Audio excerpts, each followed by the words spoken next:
A place where I'm missing, empty. If you're looking for a real church, come to God's perfect will, yeah. How much God's perfect will, come to God's perfect will. Oh, oh, oh, oh, oh, oh.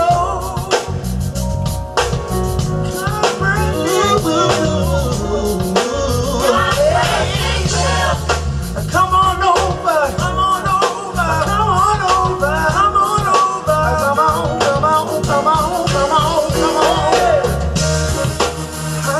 God's perfect will, come to God's perfect will, where the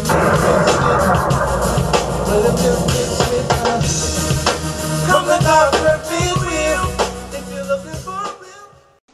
The Lord shall preserve thee from all evil. He shall preserve thy soul. The Lord shall preserve thou going out, thou coming in, from this time forth, even forevermore. It's a guarantee. This passage of scripture, the psalmist was saying that God will preserve you when you go out of the house, when you come in the house. While you in the house, he will preserve you. And what do you mean preservation? To keep, to keep safe, to keep from harm, to keep alive, keep from decaying. When God preserve you, that's why they put, you ever see people put little fruit in jars and call I'm preserving it? That means I'm protecting it. I make sure it stays alive.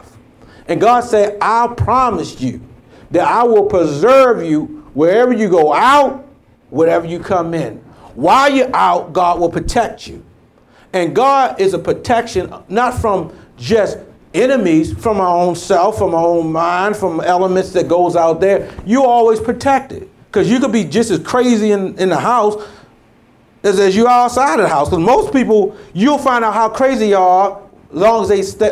Some people stay in the house too much. And some people are by themselves too long. Because when they start talking crazy because they ain't use no one to bounce off opinions to. And when you start listening to yourself, that's dangerous.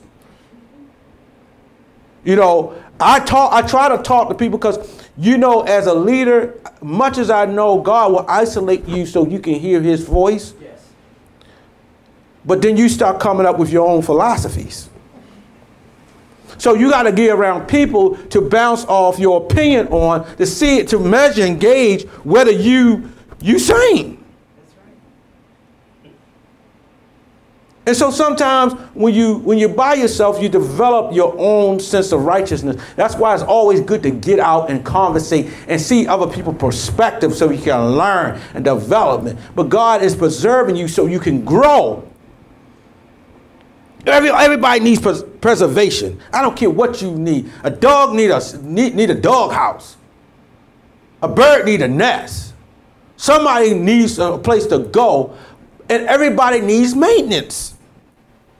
You gotta comb your hair. You gotta shower. You gotta cut your. Women may need more maintenance than guys, but you need maintenance. But you need to be preserved. You're going to preserve your body. You're going to exercise. Some of us do. Some of us eat right. Some of us don't. But you got to preserve yourself so you can do the purpose of God. If you don't preserve yourself, you kill yourself out. You are here let me say this. You're not here put on this earth for other people. You're here for the purpose of God. Yes. And God ain't going to preserve nothing that don't have a purpose. That's why he said, no weapon formed against thee shall prosper, because you got a purpose. If you don't have a purpose, God don't need to preserve you. If that car don't run, why you got it in your backyard? If that toaster don't toast, why you have it? You get rid of something that don't have no use. And a lot of people are dying. You'll find most people die quicker when they don't do nothing. But God said, wherever you go, I will preserve you. If you go out, I got you. If you come in, I got you.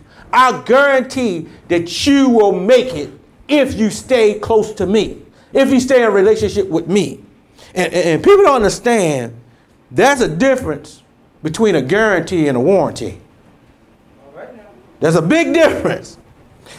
A guarantee is more on the lines of a promise.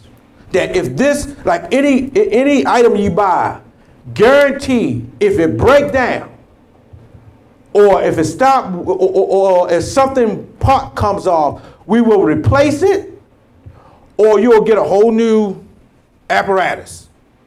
That's a guarantee. A warranty is time restraint, and it also built around time and usage. So if you got a car, you usually got 5 and 5. 5 years or 50,000 miles. After that warranty runs out, we ain't gonna cover you. God don't build around a warranty, he builds around a guarantee. As long as you own the car, I will fix it from top to bottom. That's God. So as long as you own your body, I gotta fix you from top to bottom. Amen. It's a guarantee. It's automatically done. God promised you he will take care of you in every situation as long as you stay with me. As long as you stay in, you may not do everything right, but as long as you stay connected to me. So I'll give you a guarantee that I will always preserve you, whatever you need, I got you. I'm going to give you, and I always tell people, there's a difference between need and wants. You know, right now, I may want a nice, stainless steel refrigerator, but I need a refrigerator. I can't get the top of the line. I just want to get something to get my food cold. If I get something to get my food cold, then my need is met. Amen. Now, if I might want an ice maker and a digital clock on a refrigerator, and you got the beverage, the refrigerators where you can get the water out and stick the cup underneath and get the cold filtered water. I would love to have a beautiful refrigerator that costs $2,000, but budget is my food. I don't want it to spoil. The basic needs, God say, I'll make sure you got a refrigerator that will keep your food.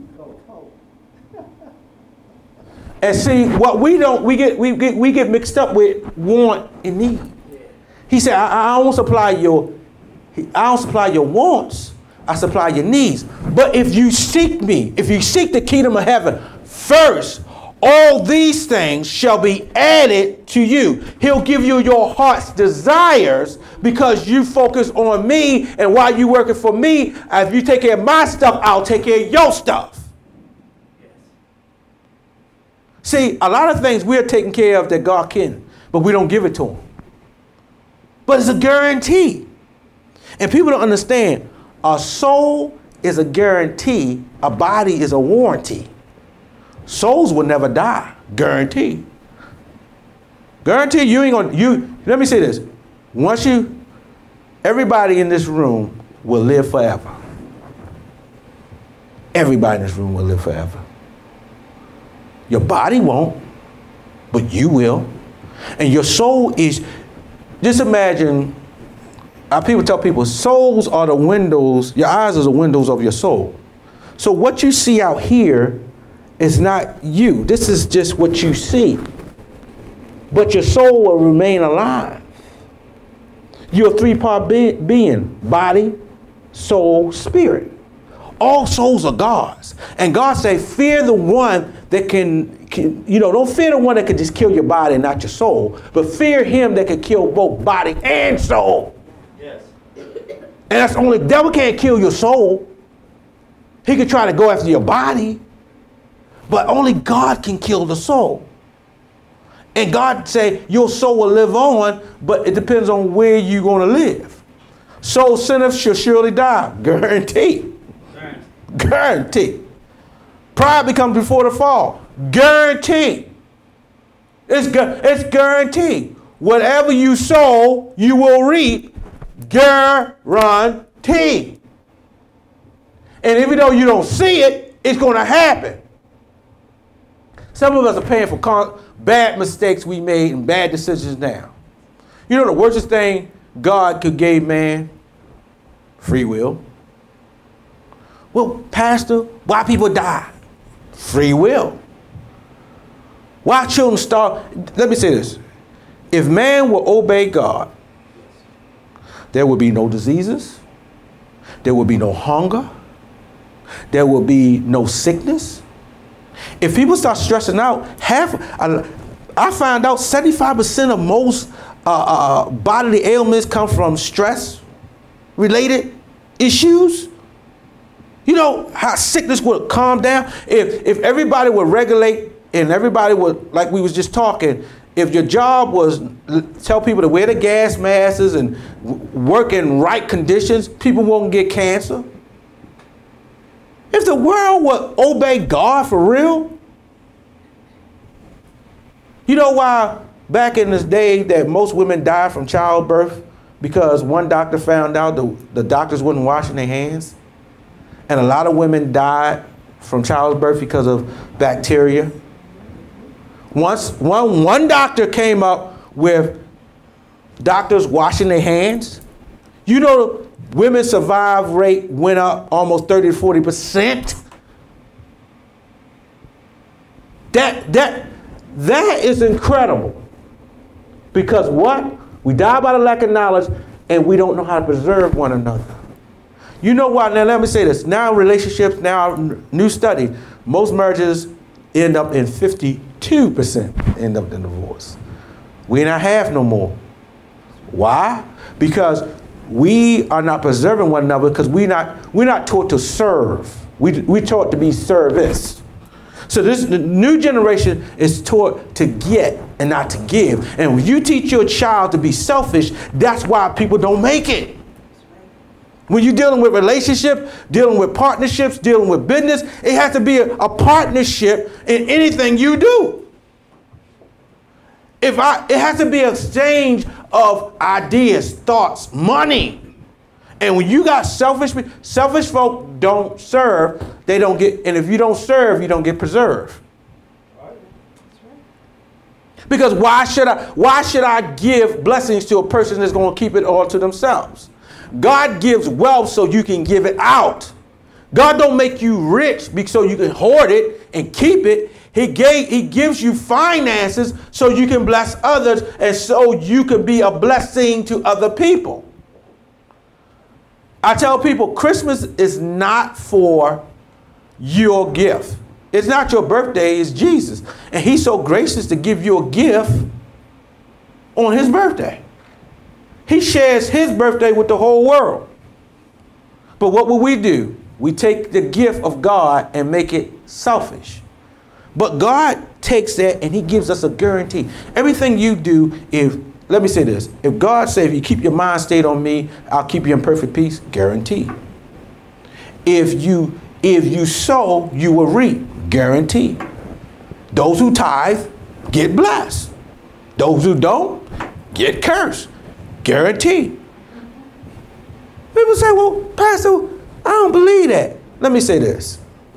God gives seed to a sower. If you don't sow it out, you don't get it back. People say, well, I don't believe that. Okay. Wealthy people invest.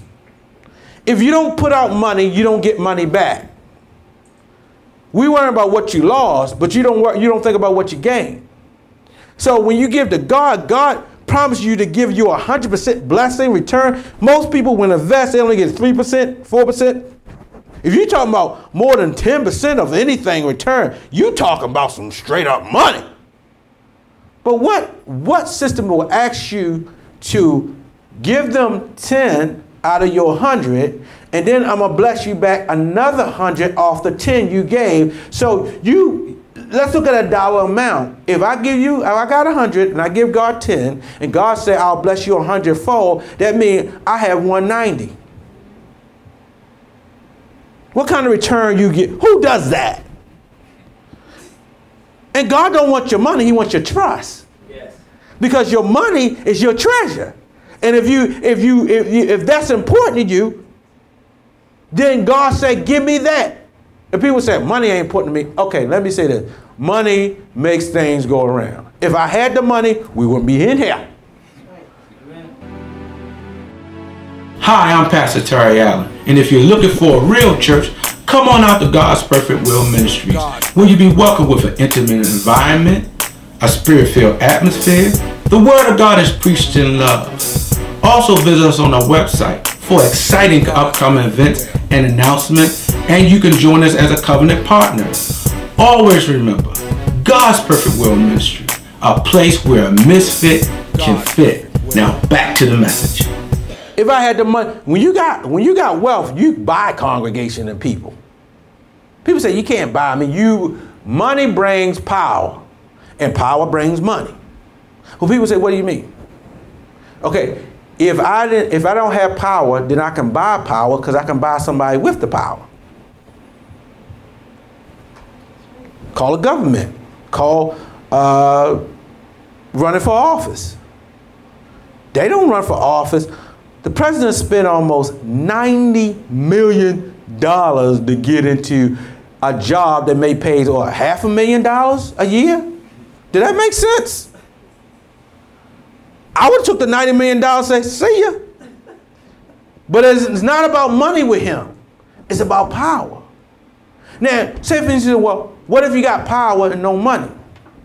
Well, if you got power, people will pay you for your power. If you got influence, people will pay you for that. If you know a lot of people, if you can get somebody to do what I need to do, I will pay you to get them to do what I need them to do. Called advertisement. There's certain people, why do you think they have spokespeople for? You think they got these people coming on there just because they look cute? Because they know that if Michael Jordan has Hanes, he has money, but he's Michael Jordan.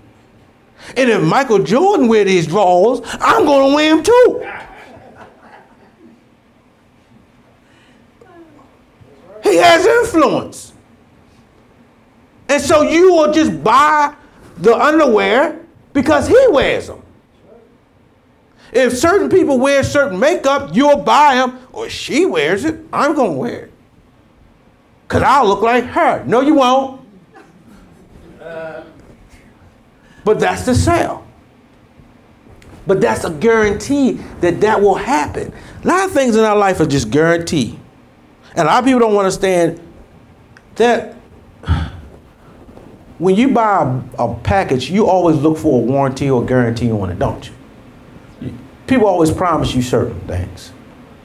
If they don't have a warranty on some things, you won't buy. I find out some warranties ain't worth it.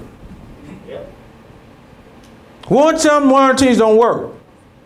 Warranty, and the warranty you buy will piggyback the warranty the manufacturer. Manufacturer always